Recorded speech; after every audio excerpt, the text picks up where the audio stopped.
Hello students, welcome to this channel. तो इस video के अंदर हम डिस्कस करेंगे अपना बीएससी का एक इम्पॉर्टेंट टॉपिक जिसको हम बोलते हैं chain elongation by the Kiliani Fischer synthesis. ठीक है, इस रिएक्शन को हम पूरा डिटेल के अंदर डिस्कस करने वाले हैं। इस रिएक्शन का नाम होता है हमारे पास, या जिस सिंथेसिस का नाम होता है किलानी फिशर सिंथेसिस, और इसको ही हम क्या बोल देते हैं, इसी को हम बोल देते हैं लेंथनिंग द चेन। है ना, इसी को हम क्या बोल देते हैं, लेंथनिंग द चेन। अब ये क्यों बोलते हैं सब वन बाय वन डिस्कस करेंगे। लेंथनिंग द चेन मतलब देखो, हमारे पास जो कार्बोहाइड्रेट्स होते हैं, कार्बोहाइड्रेट्स में अगर 3 कार्बन है और मुझे उससे 4 कार्बन बनाने हैं, मतलब कार्बोहाइड्रेट्स में हमने अगर कार्बन का नंबर इंक्रीज कर देना है तो उसी चीज़ को हम बोलते हैं चेन क्या हो जाती है, इलोंगेशन हो जाती है। अब उस चेन इलोंगेशन के लिए जो रिएक्शंस परफॉर्म करवाई थी वो किसने करवाई थी, किलानी फिशर ने करवाई थी उनकी सिंथेसिस के अंदर। इसलिए इस सिंथेसिस रिएक्शन को हम बोलते हैं किलानी फिशर सिंथेसिस।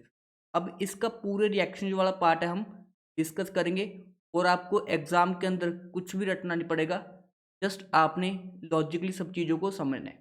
देखो, सबसे पहले हम क्या करते हैं, कोई भी एक कार्बोहाइड्रेट ले लेते हैं। आप सभी को पता है कार्बोहाइड्रेट्स क्या होते हैं, जिसमें पॉलीहाइड्रोक्सी मतलब एक से ज़्यादा OH ग्रुप्स प्रेजेंट होते हैं, और उसके अलावा एल्डिहाइड या कीटोन ग्रुप प्रेजेंट होता है।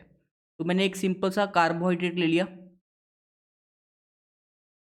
ठीक है, ये मैंने क्या लिया, एक 4 कार्बन का, 1 2 3 4, 4 कार्बन का एक कार्बोहाइड्रेट ले लिया, और इसका नाम होता है हमारे पास डी एराइथ्रोस। इसका नाम क्या होता है, डी एराइथ्रोस। देखो, नाम याद करने की जरूरत नहीं है, हमें जो सिंपल रिएक्शन से मतलब होना चाहिए। देखो, डी किसको रिप्रेजेंट करता है, अगर हमारे पास लास्ट कायरल सेंटर के ऊपर, ये वाला लास्ट कायरल सेंटर है, इसके ऊपर अगर OH ग्रुप राइट में होता है तो इसलिए इसको हम क्या बोलते हैं, डी कॉन्फ़िगरेशन बोलते हैं। वो सभी आपको पता होगा। उसके बाद देखो, अब हमने इस वाले कार्बोहाइड्रेट में कितने कार्बन है, 4 कार्बन है, मतलब ये क्या होता है, एक टेट्रा टेट्रा एल्डोस होता है। ये क्या होता है हमारे पास, टेट्रा एल्डोस। टेट्रा मतलब 4 कार्बन है, और इसमें फंक्शनल ग्रुप कौन सा प्रेजेंट है, एल्डिहाइड।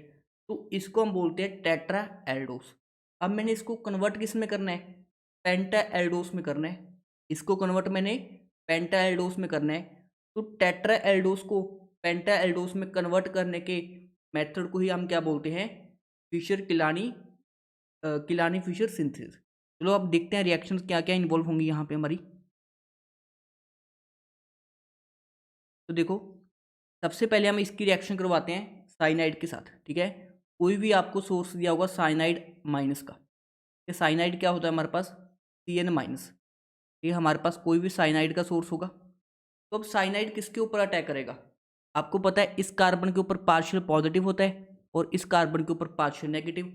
तो साइनाइड किसके ऊपर अटैक करेगा, कार्बन के इस पॉजिटिव के ऊपर, और ये वाली इलेक्ट्रॉन डेंसिटी ऑक्सीजन के ऊपर क्या हो जाएगी, शिफ्ट हो जाएगी। और साइनाइड के साथ हम क्या लेते हैं, HCl ले लेते हैं। ठीक है, HCl कुछ नहीं करेगा, H+ प्रोवाइड करेगा बाद में। तो देखो, जो हमारे पास फॉर्म होगा स्पीशीज,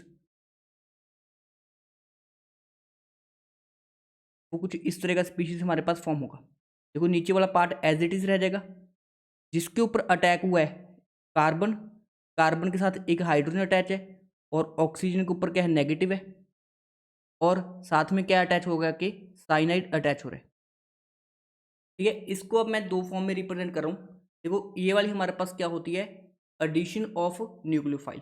अब इसको थोड़ा सा हम रिप्रेजेंट अलग वे में करते हैं। कैसे करते हैं, ध्यान से देखो, ये कार्बन है, सभी को दिख रहा है, इसके साथ हाइड्रोजन का बॉन्ड है, साथ में ऑक्सीजन है, ऑक्सीजन की इलेक्ट्रॉन डेंसिटी वो नेगेटिव की फॉर्म में होगी। उसके बाद यहाँ पे इस कार्बन के ऊपर आके साइनाइड अटैच हो गया, इस कार्बन पे क्या हो गया, C triple bond N attach हो गया, मतलब एक तरह से न्यूक्लियोफिलिक एडिशन हुआ है। अब इसी स्टेप के अंदर हमारे पास जो HCl है उससे क्या आएगा, H+, तो O नेगेटिव किसको एक्सेप्ट कर लेगा, H+ को एक्सेप्ट कर लेगा, तो यहाँ पे क्या बन जाएगा, OH बन जाएगा। तो ये एक तरह की हमारे पास क्या हो गया, साइनोहाइड्रिन का फॉर्मेशन हो गया। तो पहले स्टेप में क्या हुआ, साइनोहाइड्रीन फॉर्मेशन, ये साइनोहाइड्रीन फॉर्मेशन। साइनोहाइड्रीन का मतलब क्या होता है हमारे पास, जब एक कार्बन के ऊपर साइनाइड और OH ग्रुप क्या हो जाए, अटैच हो जाए। तो ये रिएक्शन आपने पढ़ी होगी एल्डिहाइड कीटोन्स के अंदर। उसके बाद देखो हमारे पास जो यहाँ पे कायरल सेंटर बना है, ठीक है, जो कार्बन है एक कायरल सेंटर है, मतलब जो इसके अराउंड चारों ग्रुप्स हैं, इस कार्बन के अराउंड चारों ग्रुप्स क्या है हमारे पास, डिफरेंट है। यहाँ से ये वाला ग्रुप और ये वाला ग्रुप, चारों ग्रुप्स डिफरेंट है, इसलिए ये हमारे पास एक कायरल सेंटर जनरेट हुआ है। अगर हमारे पास कायरल सेंटर जनरेट हुआ है तो एक बार OH लेफ्ट में है तो OH राइट में भी क्या हो सकता है, पॉसिबल हो सकता है, बिकॉज वो आपस में क्या होंगे, स्टीरियो आइसोमर्स होंगे। तो दूसरी पॉसिबिलिटी क्या है, इसी के अंदर हमारे पास दूसरी पॉसिबिलिटी है कि जो OH है हमारे पास वो राइट पे हो जाए। ये इसी के अंदर हमारे पास दूसरी पॉसिबिलिटी है कि जो OH है वो राइट में हो जाए। तो मैं बना के दिखाता हूँ आपको। सेम इसी में एक तो पॉसिबिलिटी ये थी, दूसरी पॉसिबिलिटी ये है, तो इसमें OH राइट में हो जाए और H लेफ्ट में हो जाए। ये दो पॉसिबिलिटीज़ है, बिकॉज यहाँ पे एक कायरल सेंटर क्या हुआ था, जनरेट हुआ था। चलो ये वाला पॉइंट सभी को क्लियर हो चुका है। अब इसकी हम नेक्स्ट स्टेप में करते हैं रिडक्शन। रिडक्शन भी कौन सी, पार्शियल रिडक्शन, ठीक है ना। तो पार्शियल रिडक्शन के लिए यूज़ करते हैं हम H2 प्लेटिनम और साथ में यूज़ करते हैं बेरियम सल्फेट। इसमें भी सेम करेंगे, H2 प्लेटिनम साथ में बेरियम सल्फेट। तो इसको हम बोलते हैं रोजरमंड रिड्यूसिंग एजेंट। तो रोजरमंड एजेंट क्या करता है, पार्शियल रिडक्शन करता है। पार्शियल रिडक्शन कैसे होगा, जैसे ये हमारे पास C ट्रिपल बॉन्ड N है, ठीक है ना। अब पार्शियल रिडक्शन का क्या मतलब है, हमने एक बॉन्ड तोड़ना है, ठीक है ना, इसको H देना है, इसको H, तो हमारे पास जो स्पीशीज बनेगा CH डबल बॉन्ड NH, इस टाइप का स्पीशीज हमारे पास फॉर्म हो जाएगा। जब इसकी हम पार्शियल रिडक्शन करेंगे तो क्या होगा, जो साइनाइड है इसका पार्शियल रिडक्शन हो जाएगा। एज ए रिजल्ट जो हमारे पास फॉर्म होगा वो कुछ इस तरह का स्पीशीज होगा। ध्यान से देखना आप लोग, ये टाइम सेव करने के लिए मैं डायरेक्ट कॉपी पेस्ट कर रहा हूँ, बट आप लोग अपने एंड पे पूरा नोट करना, ठीक है ना। तो इस वाले कार्बन को H मिल जाएगा, एक ट्रिप बॉन्ड टूट गया, और साथ वाले नाइट्रोजन को भी क्या मिल गया, NH मिल गया। तो यहाँ पे हमारे पास किसका फॉर्मेशन हो गया, ईमाइन का। जब CH डबल बॉन्ड NH होता है इसको हम बोलते हैं ईमाइन, इसको क्या बोलते हैं हम, ईमाइन बोलते हैं। उसके बाद देखो सिमिलरली इसका भी हमारे पास क्या होगा, पार्शियल रिडक्शन होगा। इसका भी हमारे पास क्या होगा, पार्शियल रिडक्शन होगा। पार्शियल रिडक्शन से क्या होगा, जो C ट्रिपल बॉन्ड N है वो किस में कन्वर्ट हो जाएगा, CH डबल बॉन्ड NH। इसका भी क्या बन जाएगा, ईमाइन बन जाएगा। इसका भी हमारे पास क्या बन जाएगा, ईमाइन बन जाएगा। इसके बाद देखो स्टूडेंट्स, नेक्स्ट स्टेप में क्या करेंगे, हम इनका हाइड्रोलिसिस करेंगे। नेक्स्ट स्टेप में हम क्या करेंगे, इनका हाइड्रोलिसिस करेंगे। अब जो ईमाइन होता है इसका हाइड्रोलिसिस कैसे होता है, तो रिएक्शन हमें देखनी पड़ेगी। देखो मैं आपको ट्रिक बताता हूँ, अगर हम साइनाइड का हाइड्रोलिसिस करते हैं, तो अगर हम साइनाइड का कंप्लीट हाइड्रोलिसिस करते हैं तो हमारे पास फॉर्म होता है कार्बोक्सिलिक एसिड। इसका फॉर्मेशन होता है कार्बोक्सिलिक एसिड का, ठीक है ना। अब ये कैसे होता है ये सब अभी हमारा पार्ट नहीं है, बट फिर भी आपको याद रखना है। ये अगर आपको H+H2O मतलब हाइड्रोलिसिस बोला है बट पार्शियल बोल दिया है, ये पार्शियल वर्ड लिखा होगा पार्शियल, तो साइनाइड के हाइड्रोलिसिस से हमारे पास एल्डिहाइड का क्या होता है, फॉर्मेशन होता है, सेम कार्बन एटम का।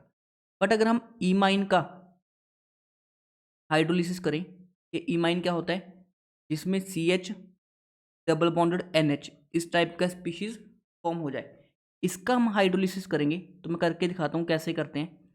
देखो हमारे पास कार्बन और नाइट्रोजन में क्या है, डबल बॉन्ड है, और वाटर में क्या होता है, H+and OH-। हाइड्रोलिसिस का मतलब ही क्या है कि हमने H+ और OH- को ऐड करना है। तो इससे होगा क्या, जो कार्बन है इसके ऊपर पार्शियल पॉजिटिव है और नाइट्रोजन के ऊपर पार्शियल नेगेटिव है, तो कार्बन को हम OH देंगे, पॉजिटिव को नेगेटिव देंगे, तो ये दो बॉन्ड तोड़ेंगे, इसको OH दिया, इसको OH, इसको H दिया, इसको H, तो बनेगा क्या, देखो एक R है, एक C है, H है, और इसके ऊपर हमने दो OH को ऐड कर दिया, और साथ में NH3 क्या हो गया, निकल गया बाहर। अब एक कार्बन के ऊपर 2 OH क्या होते हैं, अनस्टेबल होते हैं, तो यहाँ से वाटर मॉलिक्यूल क्या होता है, एलिमिनेट हो जाता है, और जो प्रोडक्ट बनता है वो एल्डिहाइड होता है। जो फाइनली प्रोडक्ट बनता है वो एल्डिहाइड होता है। सिमिलरली यहाँ पे भी ईमाइन है, जब ईमाइन का हाइड्रोलिसिस करेंगे तो फाइनली हमें क्या ऑब्टेन होगा, एल्डिहाइड ऑब्टेन होगा। तो यहाँ पे फाइनली हमारे पास यहाँ पे कार्बन है, इधर HOH एज इट इज़, बाकी सारा part as it is, HOH as it is, HOH as it is, यहाँ पे CH2OH, और यहाँ पे जो ईमाइन है इसका हाइड्रोलिसिस हो गया हमारे पास, एल्डिहाइड बन जाएगा। और सिमिलरली जब इसका हम एसिडिक मीडियम में हाइड्रोलिसिस करेंगे, जो ऊपर वाला ईमाइन है वो किस में कन्वर्ट हो जाएगा, एल्डिहाइड के अंदर कन्वर्ट हो जाएगा। देखो मैं यहाँ पे करके दिखा देता हूँ आपको, ठीक है ना। जो ईमाइन है हमारे पास वो किस में कन्वर्ट हो जाएगा, एल्डिहाइड के अंदर कन्वर्ट हो जाएगा। अब देखो जो हमारे पास रिएक्टेंट था उसमें नंबर ऑफ कार्बन एटम कितने थे, ठीक है। ये पहला कार्बन एटम हो गया, ये दूसरा, ये तीसरा और ये चौथा, ये मतलब टेट्रा एल्डोस था। पर जो हमें फाइनली प्रोडक्ट मिला वो क्या है, एक पेंटा एल्डोस है। फाइनली जो हमें प्रोडक्ट मिला वो क्या है, एक पेंटा एल्डोस है। मतलब हमारे पास एक कार्बन क्या हो गया, इंक्रीज हो गया। इसी को हम बोलते हैं लेंथनिंग ऑफ चेन या चेन इलोंगेशन। ये सिंथेसिस किसने किया था, इलारी फिशर ने किया था, इलानी फिशर ने किया था। इसलिए इस सिंथेसिस को हम बोलते हैं इलानी फिशर सिंथेसिस। बिकॉज इस रिएक्शन में हमारे पास हुआ क्या है, ठीक है, दो डिफरेंट स्टीरियो आइसोमर्स बने हैं। तो जो हमारे पास दो फाइनल प्रोडक्ट्स बने हैं इनमें डिफरेंस देखो। जो हमारे पास दो फाइनल प्रोडक्ट्स बने हैं, एक ये वाला बना है, एक ये वाला बना है, दोनों में डिफरेंस क्या है। अगर हम कार्बन नंबर 2 को ध्यान से देखें, ये कार्बन नंबर 1, ये कार्बन नंबर 2, यहाँ पे मैंने देखा carbon number 1, carbon number 2, carbon number 2 पे, ठीक है, यहाँ पे ऊपर वाले में OH लेफ्ट में है, नीचे वाले में OH राइट पे है। तो इनको हम बोलते हैं C2 epimers of each other. मतलब इस रिएक्शन में जो प्रोडक्ट्स बनते हैं वो आपस में क्या होते हैं, C2 एपिमर्स होते हैं। तो ये होता है हमारा complete discussion of Kiliani Fischer synthesis. I hope आप लोग को ये वाली रिएक्शंस क्लियर हुई होंगी और अपने एग्जाम में पूरे मार्क्स लेंगे जब आपको इलानी फिशर सिंथेसिस के बेस्ड क्वेश्चन आएगा। अब कुछ स्टूडेंट्स को लगता होगा कि हमने थ्योरी कम पढ़ी है, तो थ्योरी के भी देखो मैंने पूरा आपके लिए ऐड करके आऊँ, तो एक बार समझते हैं इसको। ये वैसे मैंने सारी लाइन समझा दी आपको, बट फिर भी आप एक बार रीड कर लेना। The carbon chain of aldose, the carbon chain of aldose can be increased by 1 carbon in Kiliani Fischer synthesis. और उसके बाद हमारे पास इसमें C2 कॉन्फ़िगरेशन के ऊपर क्या होता है, असिमेट्रिक कायरल सेंटर होता है, ठीक है। ये वाले पॉइंट्स आपको ध्यान रखने हैं। उसके बाद ये वाली रिएक्शंस आपको लिखनी है, जिनको रिएक्शंस पढ़नी है यहाँ से पढ़ सकते हो। देखो एज इट इज़ मैंने आपको फाइनल प्रोडक्ट्स बताए, अगर आपको नाम भी लिखने हैं तो आप साथ में नाम भी याद कर सकते हो, ठीक है। उसके बाद देखो इस सिंथेसिस में हुआ क्या है, बेसिकली हमारे पास synthesis lead to C2 epimers, ये वाला पॉइंट समझा चुका हूँ। Because first step of reaction converts carbonyl into starting material to an asymmetric carbon. Asymmetric carbon मतलब chiral centre. The OH bonded to C2 in the product can be on right और left, ठीक है ना। अगर right में था तो एक में लेफ्ट में था। देखो यहाँ पे C2 पोजीशन पे एक राइट पे था और यहाँ पे लेफ्ट में, इसलिए इनको हम क्या बोलते हैं, C2 एपिमर्स बोलते हैं। इनको हम C2 एपिमर्स बोलते हैं। तो ये होता है हमारा पूरा डिस्कशन अबाउट इलानी फिशर सिंथेसिस। और जिन स्टूडेंट्स को एग्जाम में लिख के आना है तो वो स्क्रीनशॉट ले सकते हैं। क्या मैं आपके लिए स्क्रीनशॉट दे देता हूँ, पहले इसका स्क्रीनशॉट ले लो, समझ के एक दो बार प्रैक्टिस करके लिख लो, फिर इस चीज़ का स्क्रीनशॉट ले लो, थोड़ा सा पढ़ लेना आप। और थर्ड में जो मैंने रिएक्शन लिखी थी सेम रिएक्शन है, यहाँ पे भी आप प्लेटिनम और साथ में बेरियम सल्फेट कर दो। ये सेम रिएक्शन को मैंने आपको रिटर्न फॉर्म में भी क्या कर दिया है, प्रोवाइड कर दिया है। आई होप आप लोग को ये वीडियो बेनिफिशियल होगा। अगर आपको ये वीडियो बेनिफिशियल है प्लीज़ इस वीडियो को लाइक करें और अपने फ्रेंड्स के साथ भी इस वीडियो को शेयर करें। Thank you for watching this video.